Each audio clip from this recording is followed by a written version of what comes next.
Good afternoon, good morning, wherever you are from the Voice of Reason. I am your presenter, the one and only Angelique. As you all know, I am glad to be back here before you again, bringing you the latest, the good speaker, good people, inspirational people, motivated, full of strength and full of ambition, just here to motivate you. And today on our platform, I have the grace, the opportunity to receive a man with the name of Mr. Level. Before any further ado, let's introduce him. Hello, Mr. Level. Hey, How are you? I'm good. We see you're dressed up today in black. We see the man who's behind all these hard work, these things that we've seen, behind all these... I don't want to get into detail because I don't want to give away. I want to show, let's say be it like a story for them to see it all. But would you do us the pleasure to just introduce yourself? Tell us a little bit about yourself. Right. Everyone calls me Level. I run B&G TV, and we basically create urban content. Original urban content for inner city London. So that's what we kind of do. Wow. So you're not a one man, so you come with a team. Yeah. So before we go into your team, let's find out about yourself. So you spoke about BNT. B&G. Yeah. So was it your vision or was it a team vision? Yeah, it starts off with one person, then you gotta get a team of people that have the same vision as you, that have to see things the way you see it. And I'm all about changing how things are done. I'm all about rewriting the rules, and I do things my way. We can see with the tone and everything. So since you're the visionary of BNG, why don't you tell us a little bit about yourself? Because it seems that you're proud of your team. You're very, in French we'll say, fier of your team. But we want to know about you. Tell us a bit about you. Who is Mr. Level? There's not a lot to know about me. You're only as strong as the weakest person in your team, and I've always been fortunate enough to always have a good selected human beings around me to help me get over obstacles and get to where I need to get to in a fast and efficient way. So with me, it's never really there's not a lot to say about me. There's always a lot to say because I can see. I know all the ladies are looking. He's taken, yeah, he's taken. Because I don't want no problem. But tell us a little bit about your childhood.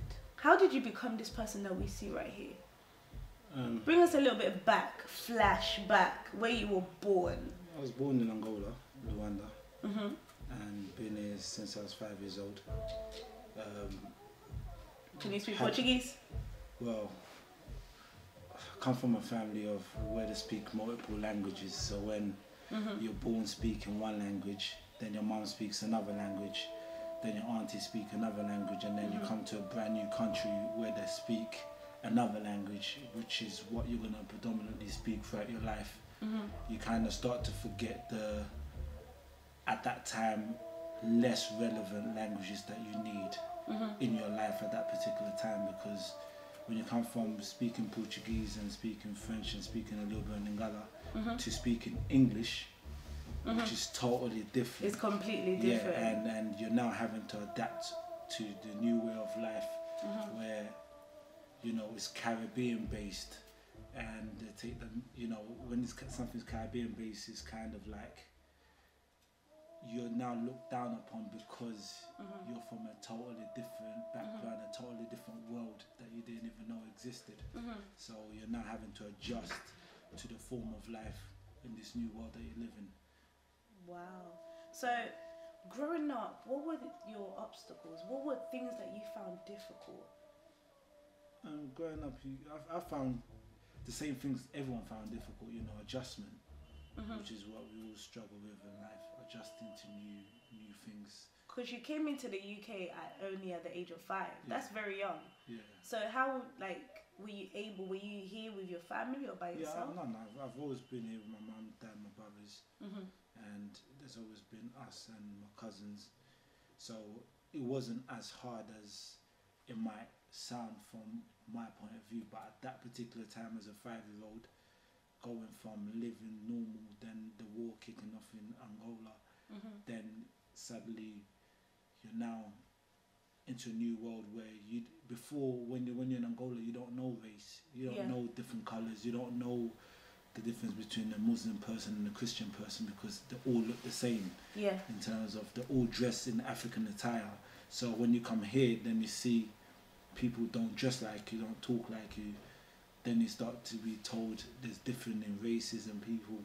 So then that's the adjustments that you have to now adjust in life as a 5-year-old, thinking everyone's the same to suddenly everyone being different, and people highlighting that you are different because you speak multiple languages. But then at that time you don't really know how special that is until you grow up and realize that being bilingual or being multicultural is actually a good thing, yeah, and beneficial for yourself. Yeah. So I like the way you explain it, because it seems like even though back home where you came from, there were certain things that, would you say it traumatized you in a way? Or I think with anything as a child, you know, anything that's extreme could traumatize any child. You know, a child being in a house where for the first time the parents are arguing is quite traumatizing, because they might not be used to that environment. So you came as well from... Not from that type of background. I'm just giving an example in terms of traumatizing a 5-year-old. It don't take a lot to traumatize a 5-year-old. Yeah. You know? So I've come from living in Angola in peace, then suddenly war kicking off.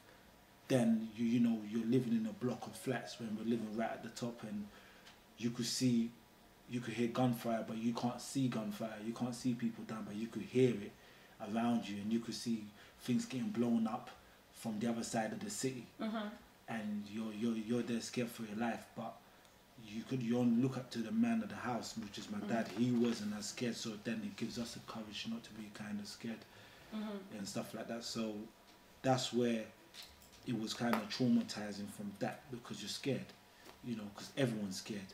You know, you don't know if you're gonna die. You don't know what type of situation. Obviously, my dad was into politics and that, so at that time people are picking sides, and when you pick sides, you don't know what side's gonna win. So then, you know, leaving there and coming to UK, and as a 5-year-old, adjusting. I haven't lived long. All I've known is one space of life. Then I've come to a new life where it's multicultural. It's bigger than what I was used to, you know, and you're adjusting and you're learning, and from there it becomes a situation where you pick up new tools that you need in life, and you kind of put the tools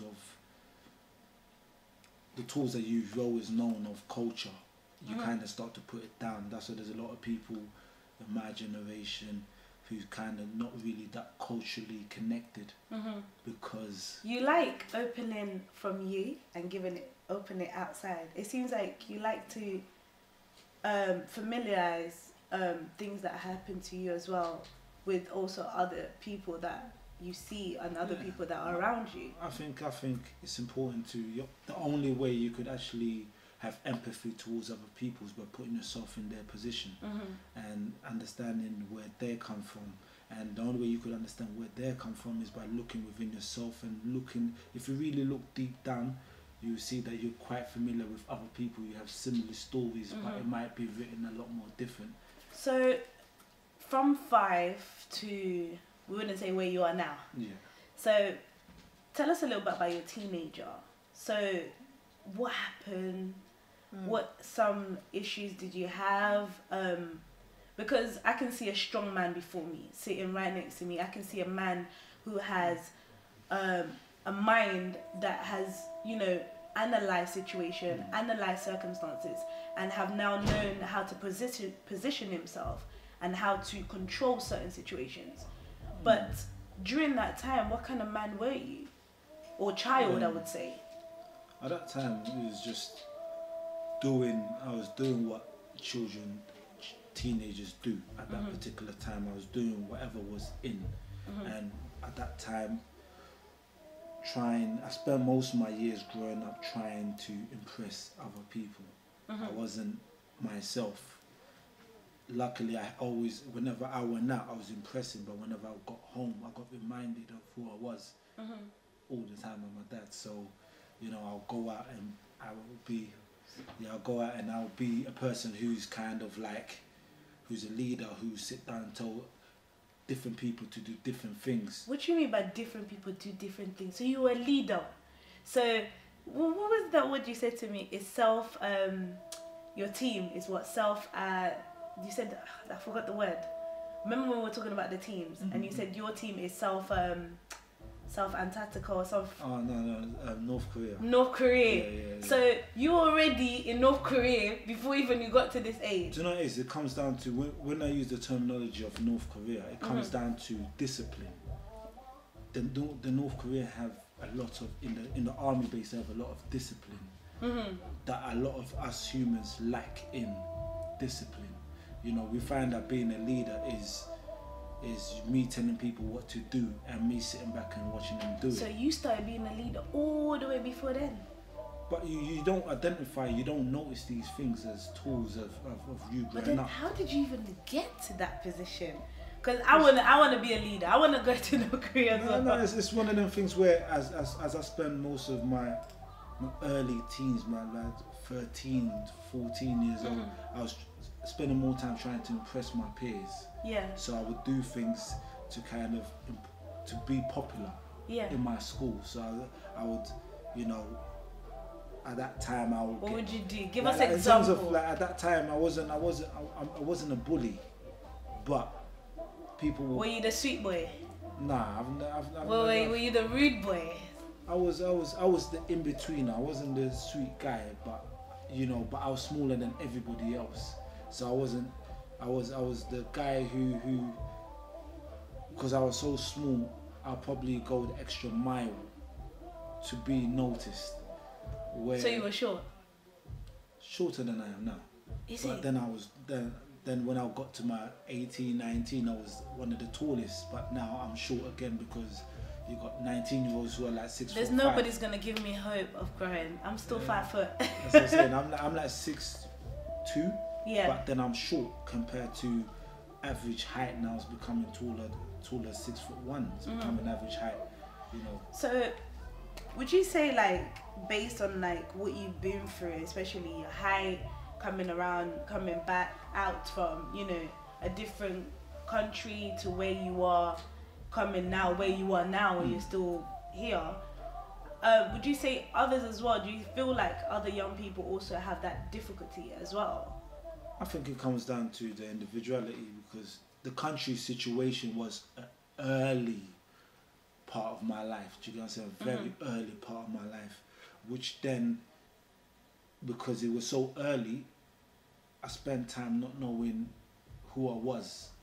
Because as a 5-year-old, changing environment, you don't know who you are because you're surrounded by strangers, and now strangers are telling you what's normal and what's not normal. So you start adjusting to your current environment. So that's the early part of my life. So later on, as I'm growing up, I'm still adjusting. You're still adjusting. But was there no one there to help you to, like, apart from your father reminding you who you are? Yeah, because at that time everyone was new. Everyone was new to the UK. Do you get what I'm saying? Yeah. Like, everyone was new to the UK. No one was really like you know, where people kind of appear. Now there's more African people in London more than there's ever been. It wasn't like that when I was in school. It was more Jamaicans, and there was a few Africans. Is that why you got dreadlocks? I haven't got dreads. You got dreads? I can got see dreads. dreads right there. It's called the magic sponge. Yeah, it's the magic sponge. What we do is you go to the barber, he cuts you up, and then say, "Big man, hook it up," and then the big man hooks it up.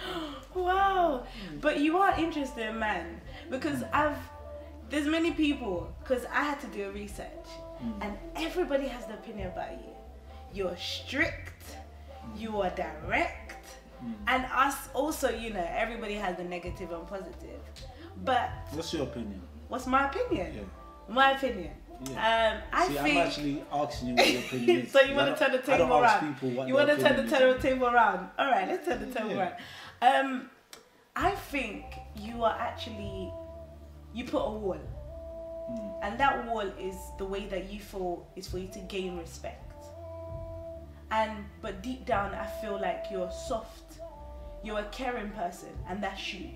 But because of circumstances and things that you've been through and people have done to you, you feel like in order for you to maintain that respect, you have to put on that image. Like you said, even when you were young, you said that outside you will put an image, but when you came back home, you're reminded who you are. And I feel like there's still time that when you go out, you're, let's say, Vin Diesel, yeah. But then when you come back, you're this man, this. But don't you think that's like with everyone? When you leave your house, that's you're somebody else, and when you go outside and meet the world, you're somebody else. But that's life. Yeah. That's the way you maintain it. That's the way life is. Everybody has a way of adjusting. Like you mentioned adjustment when you came from one particular area to this particular area. It's just the way that how you. Yeah, that's one thing I'm good at And doing. people need to take time. It depends with people to make time to get to know you. And I took my time to get to know you. That's why we spend a good time discussing, building our friendship. But who is this man that I'm seeing right now? I don't know. I'm known differently to different people. I mean differently to different people. You know, some people don't like me. You know, some people, you know, like me a lot. And some people have me in between. I'm like, Mama. But do you think with those people that do say things about you, do you think that they're in some cases right? Who cares if they're right or wrong? No one cares if they're right or wrong. The only opinion that counts is mine. Okay. You know what I mean? The only opinion that counts is mine and the people who all want to hear their opinion. If you don't like me, that's your business. You know, it takes more effort disliking me than liking me. But apart from this, I think there's a hard-working man behind it, because you have your own TV show, which is BNG. And tell me, how did you even come up with this idea of BNG? Basically, my brother needed a music video, and at that time there's Link Up TV. Link Up TV was new, SPTV was big. There was a guy called Pac-Man TV, and he was charging that £50. And my brother asked me for £50 for music video, and I gave him £50, and then he shot the music video, brought it back to me, and I thought it was the worst thing I've ever seen. So I rang up one guy that I know, you know, my right hand man, the guy who taught me the elements of filming, the elements of graphics. Who's that? I call him the magician. A magician? Yeah, is that his father's name? It's not his father's name. It's not the name that's been given in his house. It's the name that he's adopted through his work. What's his real name? His name is Joe. Like if you know me properly and you know me from when I started this, then you know him. If you don't know me that long, then you wouldn't really know who I'm on about, because and he sat down and I asked him, could you do music videos? He had a camera and he said yeah. And that's how I started off BG TV. And obviously I didn't know business, I didn't know how this whole thing works. And I went to go see a friend of mine that I grew up with, a guy called Francos, Money Man. Yeah. I went to go see him. And the guys showed me the secret. He told me what I needed to do. And he told me all the elements I needed to become. And at that time I had a bigger team. And he reminded me, he said, listen, all of this here will go. Like, if like having teams is irrelevant. It's the right team that's important. So so because of just something that you saw in let's say SPTV, it made you to decide to, you know. I love films. I want to make a change. I've studied the people who's before me, you know, the great people that I admire, the people who own like Netflix, you know, Steve Jobs. But were all these what you wanted to do before? Were these your dreams? Were these your goals? Were they part of it? You know, sometimes in life it's like when you was 10 years old, did you think you'd be a presenter today? No, I actually wanted to be a receptionist. That's what I'm saying. And then these are tools that you develop in life, and meeting the right people who then tell you, oh, Angelique, I think you're talented at doing this. And then they lead you down the path. And that's how I came into doing this, because I saw what was missing. I saw that, okay, I see what they're doing, I could do what they're doing better. And I went to go, you know, wanted to do it, and I didn't know how to do it. So I went to go see a guy who already was further down the line than me. Yeah. And I shadowed him for 6 to 8 months every day. For how did you know? Turn up to his house every day. How did you know this is the right person for me to actually go to and discuss? Because you know, sometimes when you have a vision or a business idea, you don't know who to approach, because you don't know who can steal your idea and who can you see the problem with people. People they have fear. That's why they don't succeed. Fear. They're scared of people stealing ideas. Ideas is never new. Us being in the studio, this is not a new idea. There's been many people that's done this idea. It's the person who executes the idea which is the most important person. Wow. That's all it is. Me going there telling him my idea doesn't make me special. Doesn't make me feel like I'm the most intelligent person in the world. I've just thought of an idea that 100 other people thought about. Risk. And I've gone to him and I said, listen, I want to do what you're doing. How do you do what you're doing? And he didn't want to tell me straight away. He said, go read The Richest Man in Babylon. I went away. That night I read half of The Richest Man in Babylon. I turned up to his house every single day for 6 months. Every day I turned up and to his house. And that's Mr. Moneyman? Yeah, turned up to, knocked on his door, whether he wanted me there or not. I wanted to learn. I'm addicted to learning. That's how I've got to where I've got to right now. Addiction to want more. And when I want it, I'm going to get it because I want it.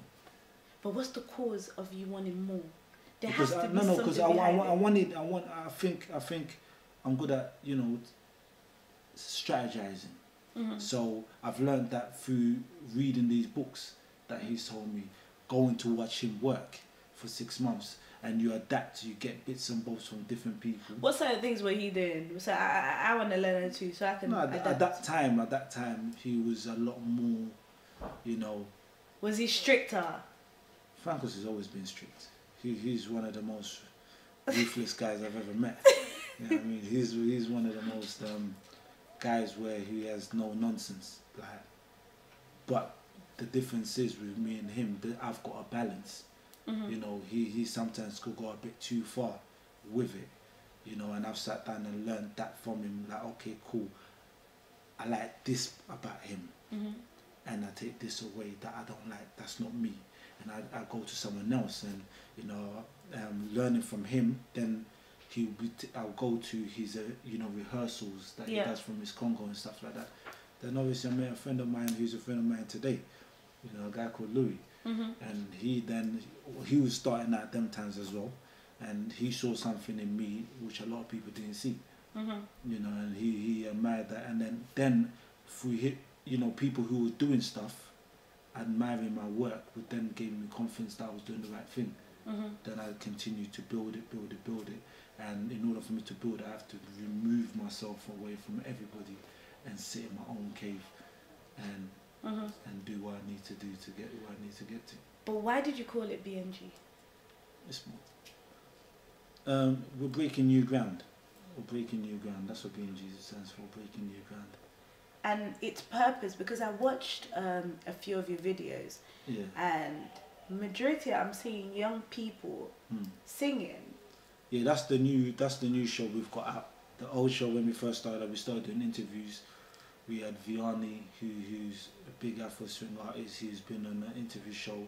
Shine Stone, Kojo Funds, Notes. You know, all the big people that people love watching now. They've been on my show. They've been on my channel. The interview, we've got one of the biggest interviews out here in the UK urban thing, and now I'm expanding it through doing the live sessions, which is a lot of people singing type of thing. So wow.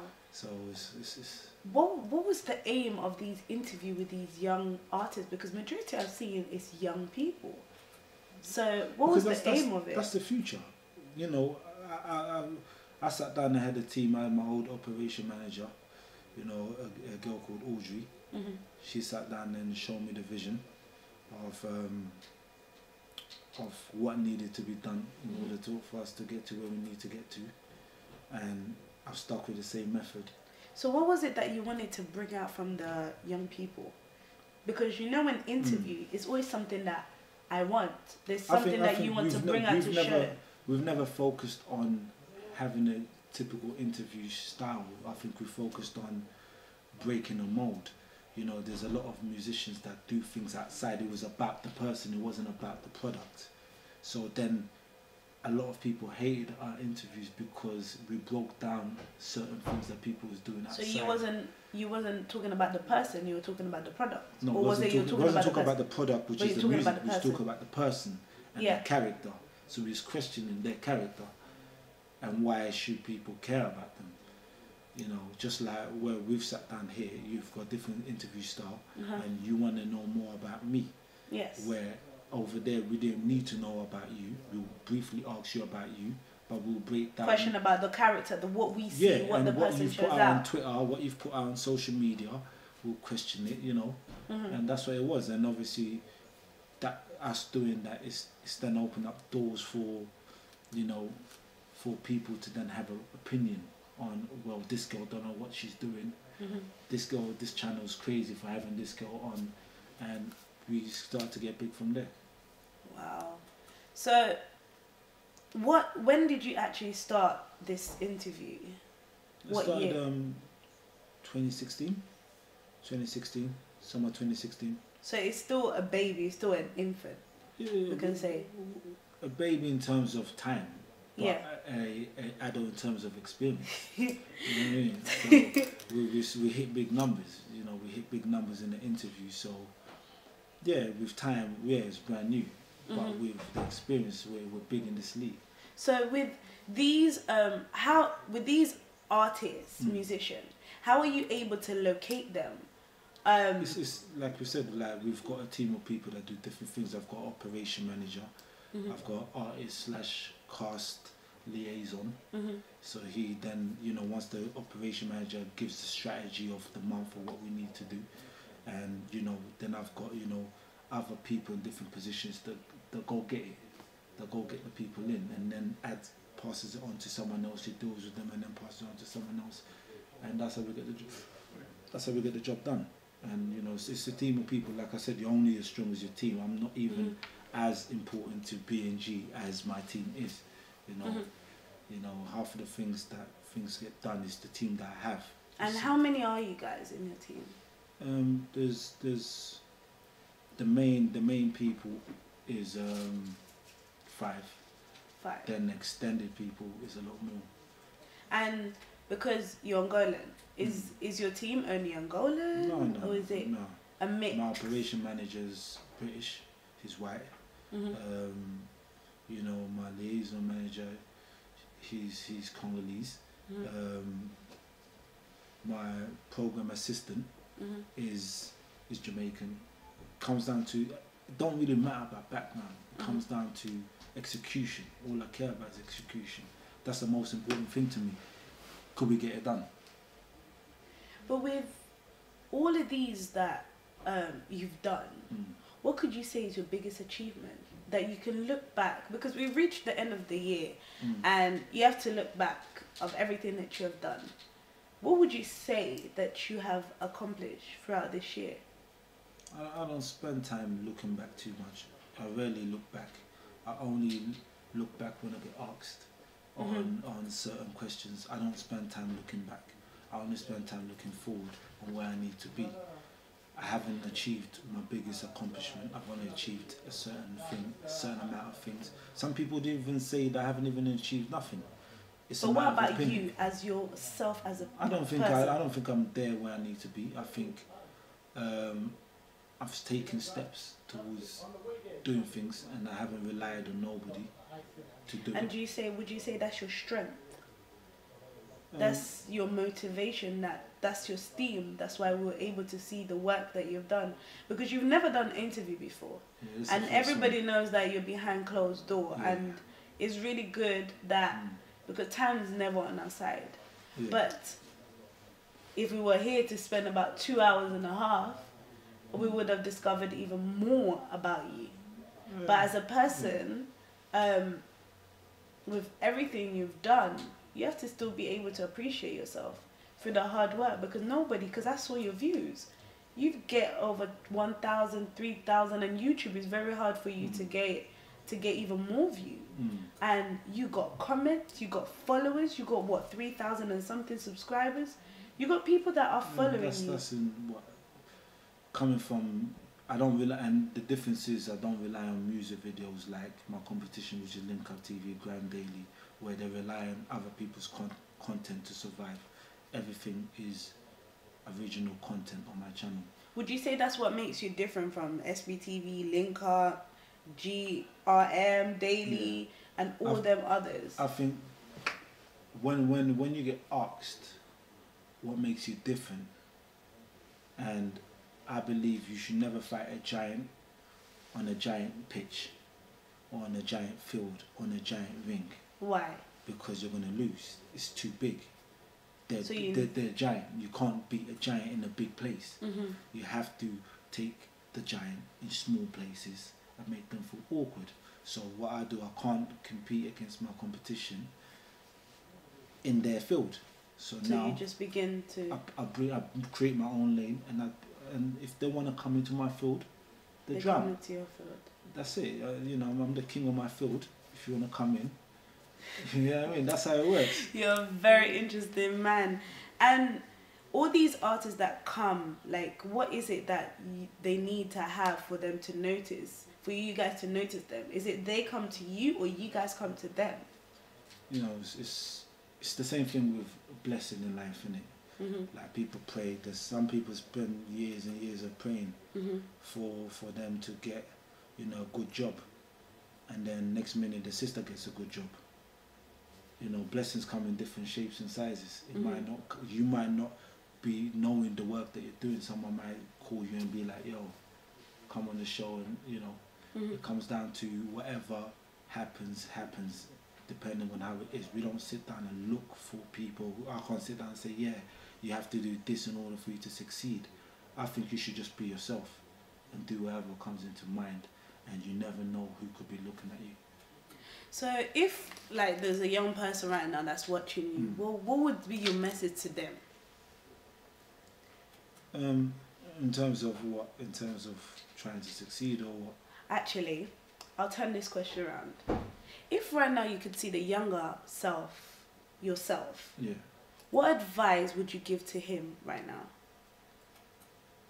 I wouldn't give him advice. I wouldn't give my younger self advice, because once I give him advice, it then changes me, because it would then come back towards me regardless, because the younger self would then grow up to be me. What I would tell myself, what I would do is just watch myself and learn from the moves that I was making and see if I still make the same thing, because we live as human beings, we live in habits. Whether you like it or not, you do things exactly the same as you was doing before. Okay, let me change it now. Your child is growing up, and we all have children, and our children are going to grow up, and they're going to go through obstacles, they're going to go through hard times, good times. They're going to go through times that they're going to break, they're going to cry, they're going to shout, they're going to scream, they're going to punch. What advice would you tell to your child? And what would you tell them to hold on? Self-value is important. You know, respect yourself more than anyone else respects you. Like, believe in yourself more than anyone else believes in you. I believe that self-belief is the biggest key to success. Forget what anyone else says. Opinions is only opinions. People disliking you is another form of opinion, so I don't really care about that. As long as I'm my biggest fan, I am my biggest critic, I am my biggest, you know, friend. My best friend is me. So that's what I would give my child. So love yourself more than anyone could love you, even more than I could love you. Because then, no matter what I say, because as humans we get angry, we might change. We don't know, circumstances might make us change. People disown the children for less. you love your children in real life, suddenly they do something you don't want, you don't like, you disown them. Love yourself more than anyone could love you. Then when that moment comes, because you love yourself too much, you're never going to feel disheartened when the person who you believe in the most turns on you. So that's what I would say in that particular situation there, because I love myself more than anyone. So Woo. you know what I mean. So Woo. Woo. what about you? What would you tell yourself? What would you tell your younger you? What would I tell my younger me? I'll tell the younger me, be patient. So you're impatient. I was very not patient. I was them kind of girl that if I want it, I'll get it. One day, my dad, I woke up in the morning, whatever came into my mind, and I saw a girl with a piercing. And I was like, I want a piercing. So I woke up, I went to my dad, I was like, Dad, I'm going to get a piercing. So my dad thought, she's crazy, she's just saying that out of the blue. I went out, came back, I had a big earring on my nose, and my dad was just like, what? I thought you were joking. And even though it's a good thing to have that energy of wanting something, but you still need guidance. So with patient, you get the guidance. If you rush, you'll make accidents, that you spill stuff, that even though you run, you've made it, but you still have to look back and still correct the mistakes you've done through the past. So for my younger self, I'll say have patience, love yourself, but take time. Life is not a race. It's about you taking every step and acknowledging yourself and what you're doing and watching everything that you're doing. That's what I would say to myself if I could. What's the key to success? The key to success? In my terms or in general life? Pick one. No, but I need to know, because in general life I can't, because everybody has different life perspectives. What would you say, in your opinion, what is the key to success? One, I would say relationship is better than money. Don't race.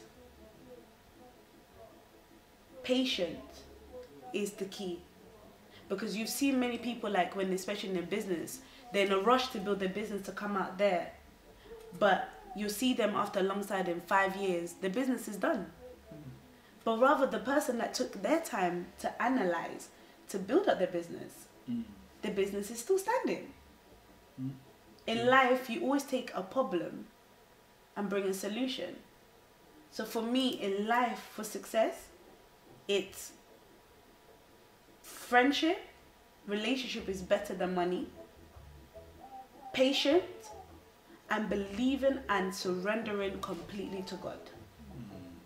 Because without Him, you don't have any of that. So that's for me.